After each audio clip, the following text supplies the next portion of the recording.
ओम शांति दीदी। नमस्ते दर्शकों। शांति। आज फिर से हम अनलॉकिंग द इनर वर्ल्ड जो हमारी सीरीज चालू है उसके अंतर्गत हमारे साथ गीता दीदी जुड़ चुके हैं। और गीता दीदी, आपके बारे में जैसे जैसे हम सुनते जा रहे हैं, आपका बायोडेटा भी मैं रोज थोड़ा पढ़ती जा रही हूँ, तो मुझे लगता है कि पूरा एक सीरीज उसके ऊपर बन सकता है। लेकिन फिर भी मैं कहना चाहूंगी कि जैसे आपने बहुत यूथ लोगों को जो इस बात की प्रेरणाएं दी है और उनको भी कहीं ना कहीं आपने सोल से कनेक्ट किया है, तो आज हम उसी विषय के लिए चर्चा भी करेंगे कि जैसे हमारा टॉपिक ही है कि हमारा जो इनर वर्ल्ड है उसका अनलॉकिंग के लिए, जैसे आपने बताया कि आत्मा को जानना बहुत जरूरी है, सोल से कनेक्ट होना बहुत जरूरी है। तो दीदी, क्या है ये आत्मा की जो बातें हैं, कैसे हम आत्मा निरीक्षण कर सकते हैं, कैसे हम हमारे डेस्टिनेशन तक, जो हमारा इनर वर्ल्ड का जो घर है, जैसे आपने कल बताया कि हमारा घर ही एक है जहाँ पर हम रेस्ट ले सकते हैं, तो इनर वर्ल्ड में हमारा जो घर है जिसकी हर एक को खोज है, तो कैसे उसका निरीक्षण कर कर हम वहाँ उस घर में शांति से हम रह सकते हैं? आप उस पे थोड़ा सा प्रकाश डालेंगे दीदी? जरूर। ओम शांति। ओम शांति। कल से जो हमने चिंतन शुरू किया है कि बाह्य जगत से थोड़ा सा आंतरिक जगत की ओर हमें मुड़ना है, या अपने अंदर और ज्यादा उतर के और अंतर के सागर में जो मोती छिपे हुए हैं, जो रत्न छिपे हुए हैं, उसे हमें पाना है। क्योंकि बाहरी दुनिया में पाने को बहुत कुछ है, वो हम जानते भी है, परंतु अब हमें आंतरिक जगत में क्या क्या है उसे ढूंढना है, उसे पाना है। तो चलिए कुछ बातें हम चिंतन की ओर जब लेकर जाएंगे तो हमें महसूस होगा कि वाकई मैं तो स्वयं एक विशाल गुणों का या शक्तियों का या ऐसे अनेक अनेक अनुभवों का एक सागर हूँ, खजाना हूँ। ये हमें महसूस होगा। तो जैसे हमने देखा कि आत्मदर्शन यानी स्वयं की एक तो पहचान। अब हाँ। पहचान को भी जब तक हम प्रैक्टिस में नहीं लाते हैं तो पहचान हमारा स्वरूप नहीं बनती है। जैसे आपने राइट। एक कहानी या घटना सुनी होगी कि कोई एक बच्चा एक बार जंगल में खो गया था। तो बहुत ढूंढने पर जब उनके माता पिता को वो नहीं मिला तो वो लौट आए, परंतु वो बच्चा भेड़ियों के साथ में पलने लगा। पलते पलते उसके जीवन में वही सारी चाल आ गई जिसमें वो बोलना चलना सब कुछ भेड़ियों की तरह करने लगा। जैसे जी। ही बहुत समय के बाद किसी एक और मानव दल ने जंगल में जाकर के देखा कि ये क्या हो रहा है, यहाँ तो भेड़ियों के बीच में एक मानव का बच्चा घूम रहा है और वो भी बिल्कुल भेड़ियों की तरह चल रहा है। उसे एक बार तो पकड़ा गया, तब भी वो बिल्कुल वैसे ही गुर्राता था, वैसे ही चिल्लाता था, वैसे ही डर के भाग रहा था। लेकिन उसे बार बार अच्छे माहौल में रखकर उसे अपना आईना दिखाकर और महसूस कराया गया कि तुम भेड़िए नहीं हो, तुम तो एक मानव की संतान हो और इसलिए तुम्हारा बोलना चलना ये अलग है। तुम हम लोगों की तरह बोल सकते हो, तुम हम लोगों की तरह सोच भी सकते हो। और धीरे धीरे धीरे धीरे उसे वो बात स्वीकार होने लगी। उसने कोशिश की और फिर वो एक संपूर्ण मानव के रूप में विचरण करने लगा। ये घटना हकीकत में हुई थी। तो आज जो आत्मदर्शन का आप कह रहे हैं, तो ये भी कुछ वैसी ही बात है कि हम बाह्य जगत में अपनी शारीरिक पहचान के साथ में इतने समय से चल रहे हैं कि जब हमें पता चलता है कि मैं ये शरीर नहीं, लेकिन मैं तो एक आत्मा हूँ, परंतु फिर भी मैं आत्मा हूँ, ये भी अनुभव बहुत मुश्किल से होता है। और बहुत से लोग कहते हैं कि जैसे योग की कमेंट्री लगाकर हम बैठ भी जाते हैं कि जिसमें आता है कि तुम एक आत्मा हो, तुम मस्तक में हो, तो हमें ऐसे लग रहा है कि हम उसकी कल्पना तो कर रहे हैं, लेकिन वो हमें महसूस नहीं होता है, विजुलाइज नहीं कर पाते हैं। तो इसके लिए दो बात है। एक तो ये कि मुझे आंतरिक रूप से एक बहुत ही तीव्र इच्छा होनी चाहिए, तमन्ना होनी चाहिए, डिजायर एकदम तीव्र होनी चाहिए कि मुझे स्वयं को पहचानना है, स्वयं को अनुभव करना है। आपने सुना ही होगा कि स्वामी विवेकानंद, जो कि बचपन से ही बहुत तीव्र आत्म अनुभूति की ओर चिंतन मनन किया करते थे, और उन्हें एक खोज थी कि मुझे कोई ऐसा गुरु मिले जो मुझे आत्म अनुभव कराए। और वो ढूंढते ढूंढते जिस दिन स्वामी रामकृष्ण परमहंस के दरवाजे पर पहुंचे, उन्होंने नॉक करके कहा कि मैं क्या अंदर आ सकता हूँ? तो अंदर से आवाज आई, गुरुजी ने पूछा, कौन हो तुम? तो स्वामी विवेकानंद जी ने यही कहा कि मैं यही खोजने के लिए यहाँ पर पहुंचा हूँ, मुझे नहीं पता कि मैं कौन हूँ। यानी उनके दिलो दिमाग पर एक चीज छा गई थी कि मुझे ढूंढना है कि आखिर मैं हूँ कौन। और तब उन्होंने दरवाजा खोलकर गुरुजी ने कहा कि मुझे भी ऐसे शिष्य की ही खोज थी जिसको ये जानना हो कि मैं कौन हूँ। अमूमन क्या होता है कि हम कई प्रकार की साधना, भक्ति, माला आदि करते हैं, आत्मदर्शन क्यों नहीं कर पाते हैं, क्यों नहीं अनुभव कर पाते हैं? क्योंकि कहीं ना कहीं हम अपने देह का जो आवरण, एक कोटिंग हमारे ऊपर बहुत मजबूती से चढ़ा हुआ है, उसी के भान में रहकर और फिर हम कोई भी साधना करते रहते हैं, भक्ति करते रहते हैं। तो राजयोग की साधना, जिसमें हमें प्रथम पाठ बार बार ये पक्का सिखाया जाता है कि मैं एक आत्मा हूँ, इसके अभ्यास के साथ में हमें देह के भान को छोड़ते हुए प्रयास करना पड़ेगा, और वो अनुभव करने की भी तीव्र इच्छा अपने अंदर एक तो होनी चाहिए। दूसरी बात मैं ये कहना चाहूंगी कि देह का भान भी क्या है, शरीर का भान भी क्या है, जो इतना पक्का है। शरीर का भान अर्थात जो मेरा नाम है, जो मेरी रूप है, मेरा स्वरूप है, मेरा फेस है, मेरा फिगर है, या अनेक प्रकार के जो मेरे ऊपर कास्ट, क्रीड, कलर, ये सब टाइटल्स है, जो मेरी आइडेंटिटी बनी हुई है, जिसके आधार पे ही लोग मुझे पुकारते हैं, जिसके आधार पे ही मुझे सब कहीं ना कहीं पहचानते हैं। तो मुझे भी अपने आंतरिक जो मेरा स्वरूप है, मेरा सॉफ्टवेयर कहेंगे, वृत्ति, उसके अंदर वो बात बैठ गई है। जैसे आप देखेंगे, आपके नाम से कोई बाहर आवाज करता है तो तुरंत ही आपका ध्यान जाएगा कि कोई तो मुझे बुला रहा है, जबकि मेरे नाम से 100 लोग और भी हो सकते हैं, परंतु फिर भी क्योंकि मैं इतना अटैच्ड हूँ उसके साथ में कि मुझे तुरंत ये लगता है कि मेरे नाम से मुझे ही पुकारा जा रहा है। तो सबसे पहले ये बार बार का अभ्यास करके और देह के भान से जो जो चीजें हैं देह के भान की, उसे हमें अपनी आंतरिक समझ से धीरे धीरे क्लियर करते रहना पड़ेगा। जैसे उस बच्चे को बार बार कराया गया कि देखो जरा तुम इस तरह चल के देखो, तुम 2 पाँव पे खड़े होके देखो, तुम जरा ये बोल के देखो, और वो धीरे धीरे समझता गया कि मैं कुछ अलग हूँ। तो वही चीज है कि हम अभ्यास भी करें, तीव्र इच्छा भी रखें, और छोटे छोटे प्रयोग करके हम शुरुआत करें। जैसे मैं आपको बताऊं कि प्रजापिता ब्रह्मा कुमारी ईश्वरीय विश्वविद्यालय के संस्थापक जो दादा लेखराज थे, जिन्हें हमें प्रजापिता ब्रह्मा नाम से हम पुकारते हैं, उनको जब पहला पहला आत्म अनुभव हुआ, उन्होंने ज्योति बिंदु में आत्मा हूँ ये ज्ञान पाया, अनुभव लिया, परंतु उसके बाद उन्होंने सालों तक ये प्रैक्टिस की।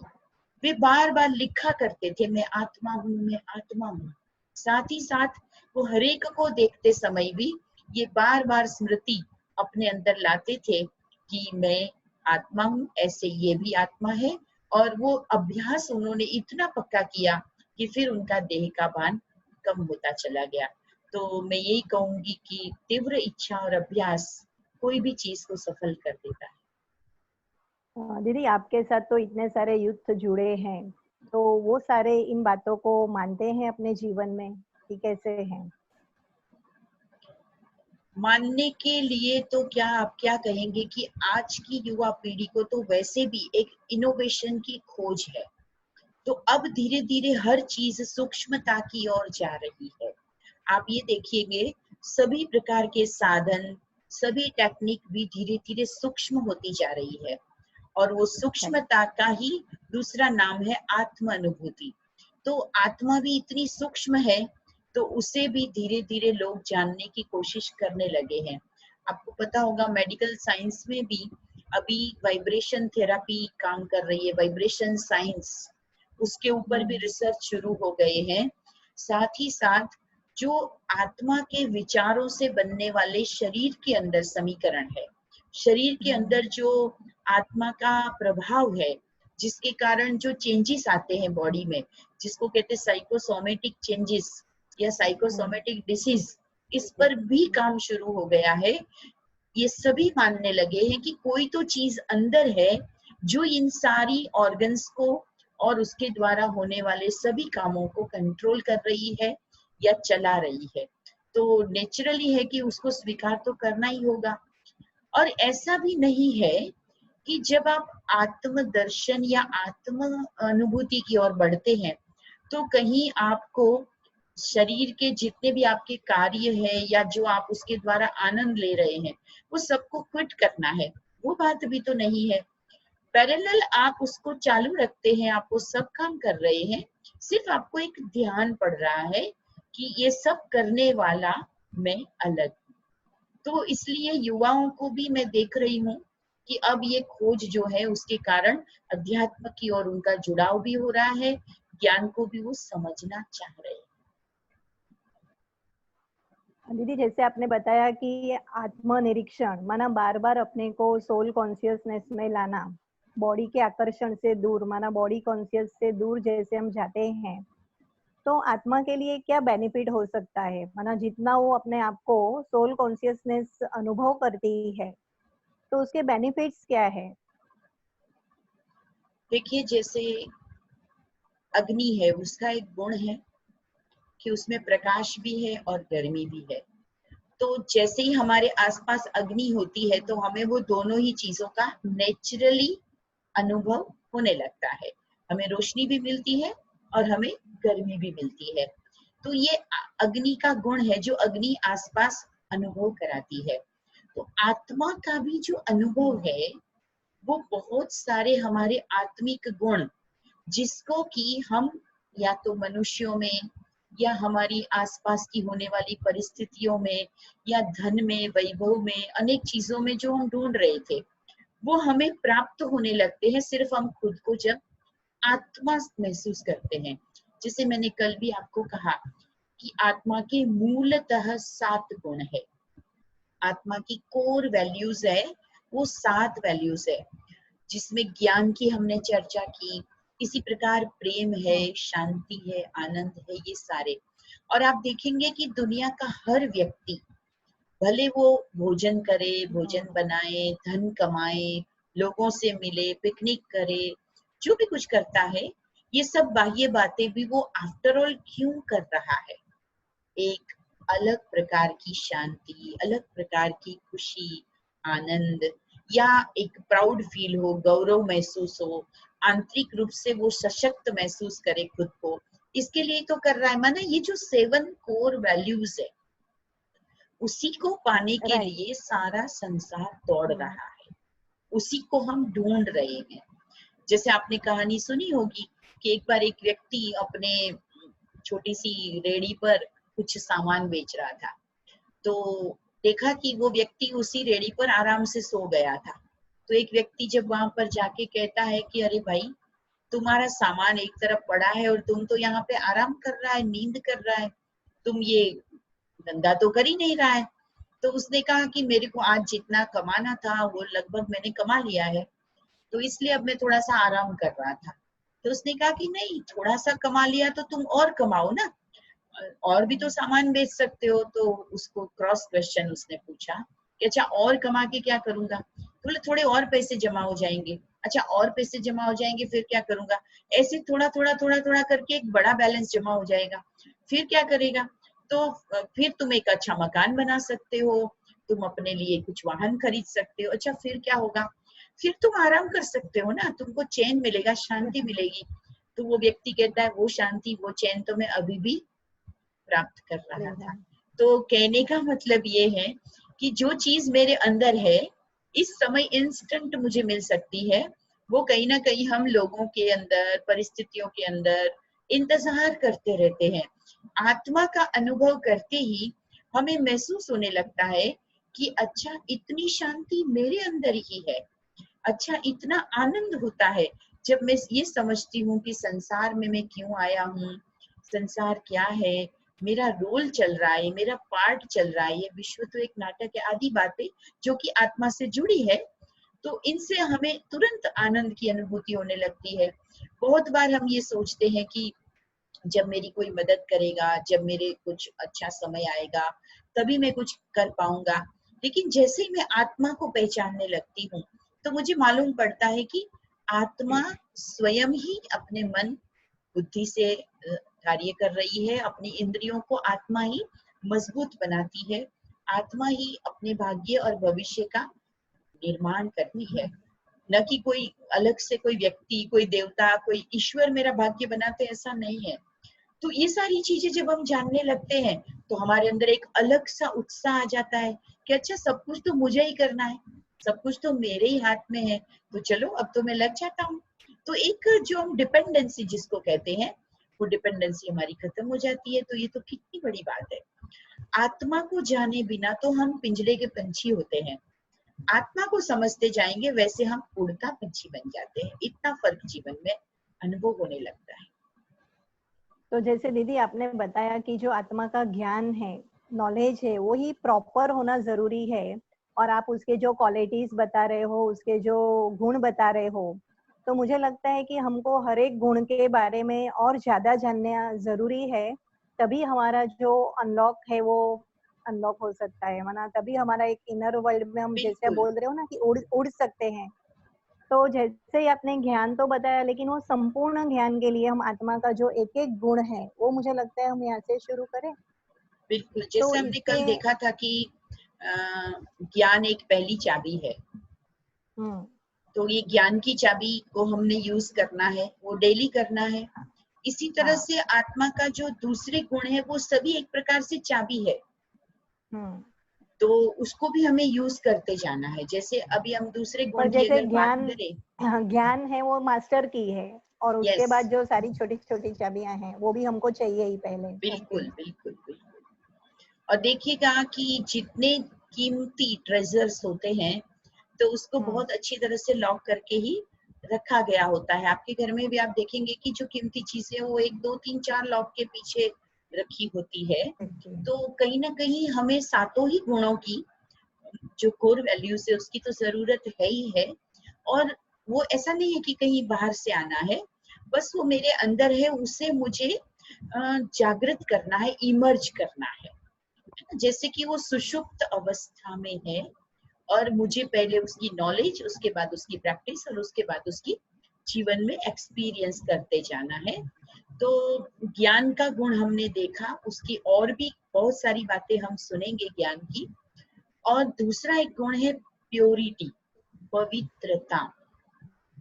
ओके। आत्मा मूल रूप से पवित्र है, और ये पवित्रता का अनुभव, पवित्रता की जो स्थिति है, उसमें जैसे जैसे हम आगे बढ़ते हैं तो उसके आगे और भी कई सारे खजाने खुल जाते हैं। तो हम पवित्रता के बारे में भी जरूर जाने कि ये पवित्रता किसको कहते हैं। आपने देखा होगा कि धार्मिक, आध्यात्मिक सभी ग्रंथों में पवित्रता या शुचिता या शुद्धता, इस तरह के कोई ना कोई महत्वता। विधि विधान या उसके लिए कोई ना कोई चाहे मंत्र दिए होते हैं, चाहे क्रियाएं दी होती है कि आप स्नान करें, आप ये करें, आप वो करें, फिर शुरुआत करें, मन को कैसे शुद्ध करें, फिर अपने वस्त्रों को शुद्ध करें, अपने आसन को शुद्ध करें, जहाँ जहाँ बैठकर आप तपस्या करते हैं उस स्थान को आप शुद्ध करें।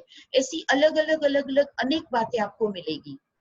तो शुद्धता शुद्धि ही की। पवित्रता है, और वो हम्म, पवित्रता का रियल फॉर्म वो भी हमें जानना चाहिए। तो ये हमारे इनर वर्ल्ड की ओपनिंग होने की दूसरी की साबित होगी। ओके।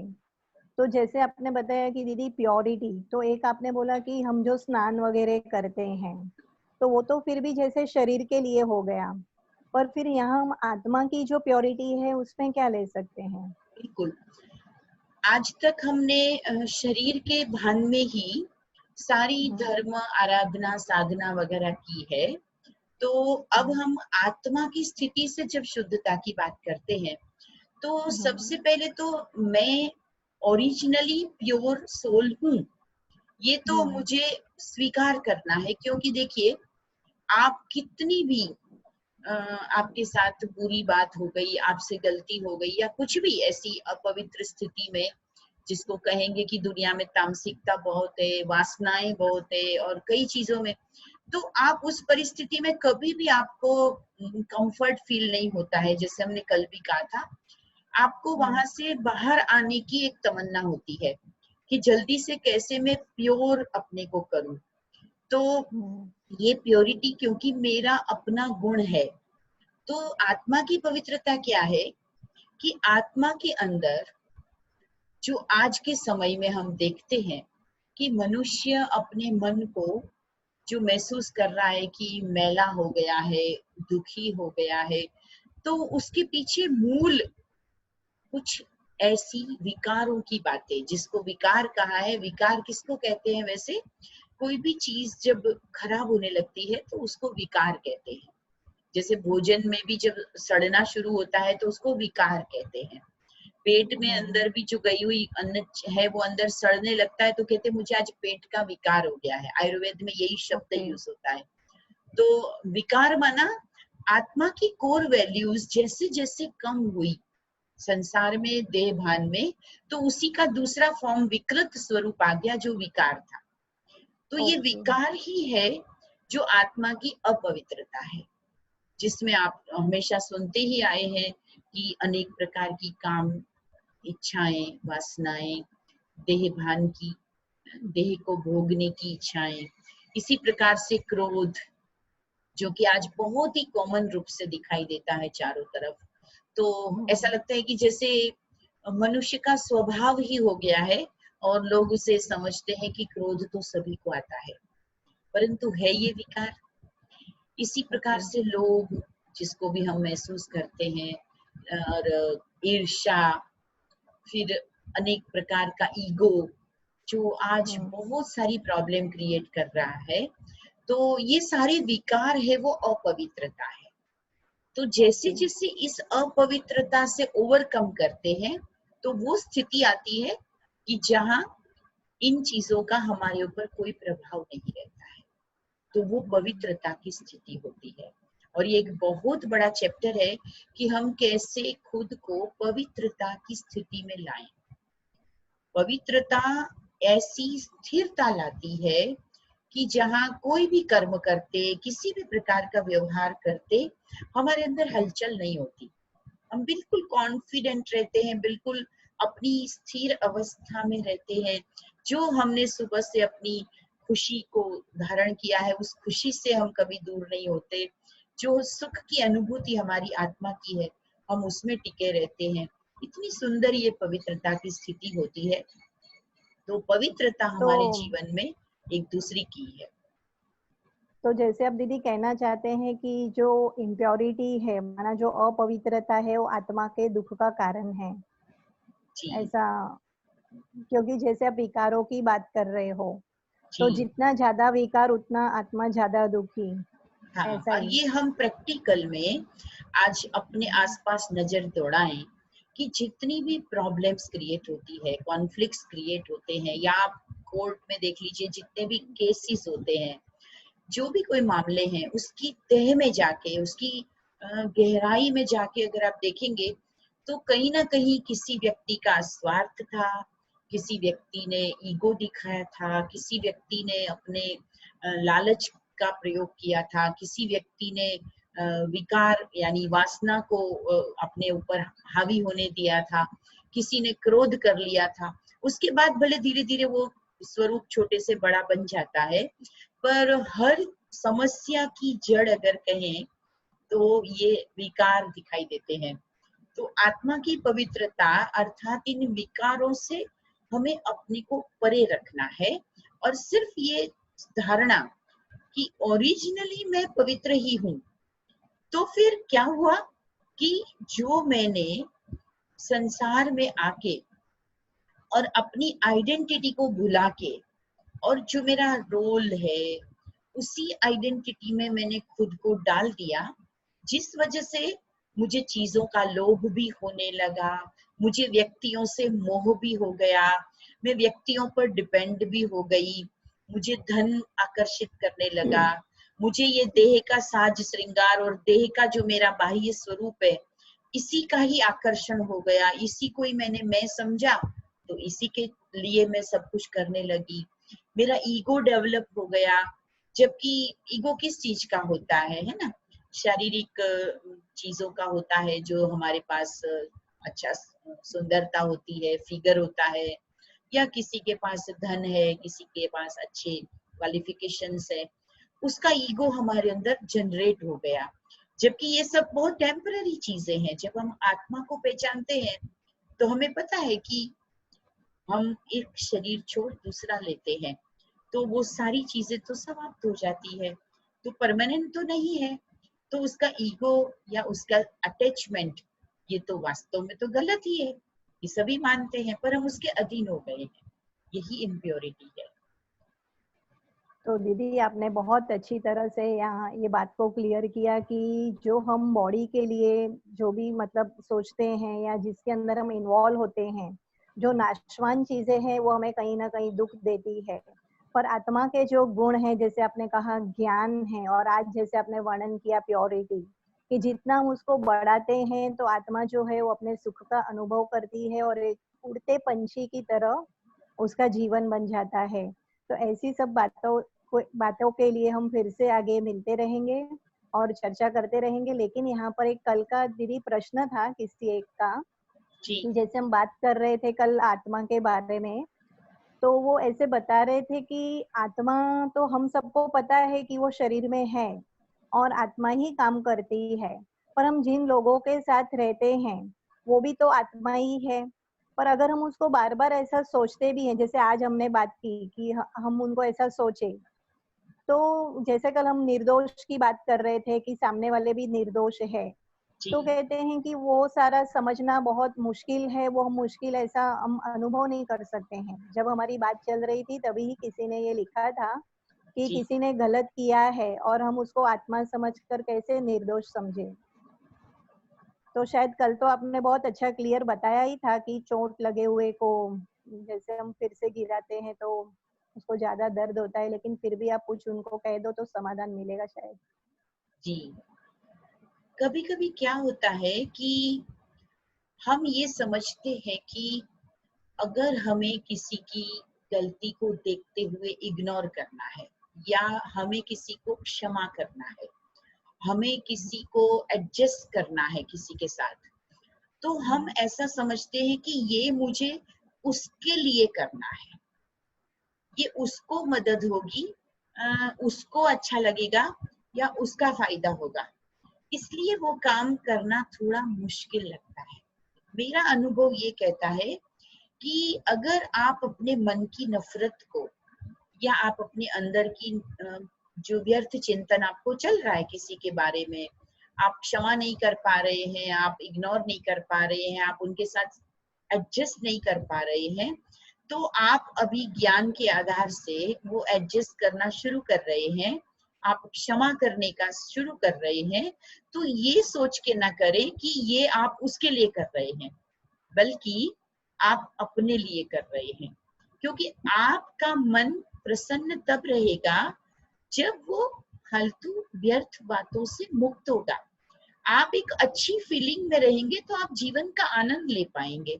आप खुद अपनी हैप्पीनेस के लिए जैसे और सारी चीजें करते हैं ना, आप कई चीजें बसाते हैं, आप कई सामान बसाते हैं, सुविधाएं घर में करते हैं, तो उसके लिए आपको कोई मेहनत भी करनी पड़े, कमाना पड़े, ड्यूटी करनी पड़े आपको, ये सब आप कर लेते हैं ना।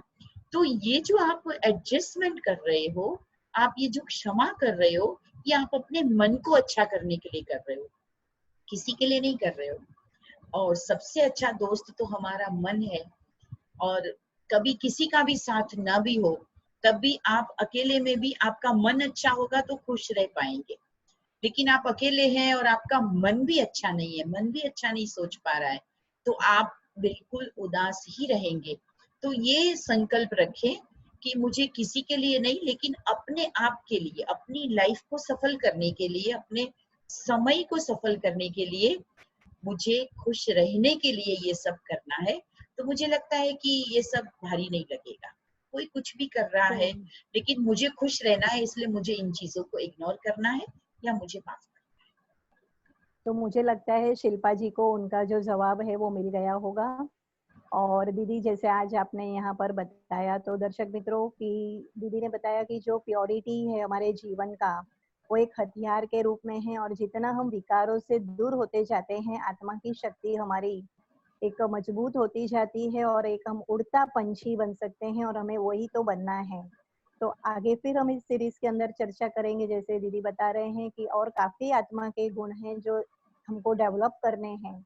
और दीदी उसके लिए हम थोड़ा सा, जैसे आप हमेशा कराते हो मेडिटेशन, तो मुझे लगता है 2 मिनट का हम मेडिटेशन यहाँ पर कर सकते हैं। ठीक है। बहुत अच्छा। हम अपने जिस भी स्थान पर बैठे हैं थोड़ा सा सीधे होकर बैठ जाएं और अपने मस्तक में एक अपने वास्तविक स्वरूप, पावरफुल बीइंग, उसे महसूस करें। मस्तक के बीच में एक चमकती हुई ज्योति, इस शरीर की चेतना, आत्मा, मेरा ये जीवन मुझे मिला हुआ एक सुंदर अवसर है, चांस है। मैं कितनी भाग्यवान हूँ कि मुझे मानव जीवन मिला है। इस जीवन में सतत कर्मों के इस पथ पर मैं आगे बढ़ती जा रही हूँ। इस कर्म क्षेत्र पर, इस धरा पर मैं अपने कर्मेंद्रियों से, इस शरीर रूपी मेरी गाड़ी से, मेरे साधन से क्या क्या देख रही हूँ। और आज मुझे मौका मिला है अंदर झांकने का, सेल्फ रिफ्लेक्ट करने का। मैं देख रही हूँ कि ये शरीर तो एक साधन है जिससे मैं ऑपरेट करने वाली चैतन्य सत्ता इस शरीर से अलग हूँ। ये शरीर एक घर है, जिस घर में मस्तक के सिंहासन पर मैं ज्योति बिंदु आत्मा विराजमान हूँ। मैं बहुत शक्तिशाली शांत स्वरूप हूँ।